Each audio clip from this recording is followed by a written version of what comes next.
再来看高雄市伫个10月时阵呢，是有掠到嫌犯，伊假做是进口合法的化学品，也毋过煞是偷走私第2级的毒品，就是依托米酯，拢总是有135公斤遮尔啊侪。即卖检警呢是要搁咧追查源头，搁来10月到11月是来启动查缉毒品的专案，计共是掠到2300多人，查到超过4000公斤的毒品。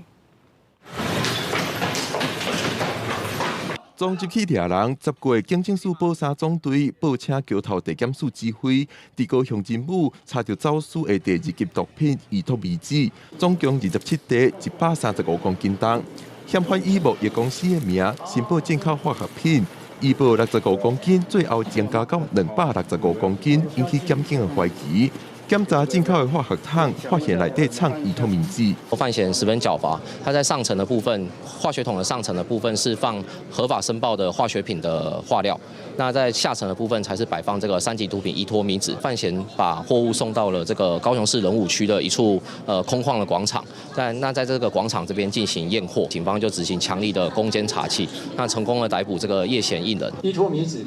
135公斤，应该是目前所查获的最大重量。初估可以做成135万颗的烟弹。检警怀疑有幕后的卖毒集团，目前还在调查当中。新型毒品甲进口的手法一直变化，现正为10月到11月初执行第11波安基缉毒专案。拜三公布阶段成果，计共掠到2313人，查到各级的毒品4760公斤。我们如果自己轻忽了，很多来源原料制作会跑到我们这里来，因为我们抓得不够严谨。如果我们抓得严谨，我们的刑责很重，大家的努力，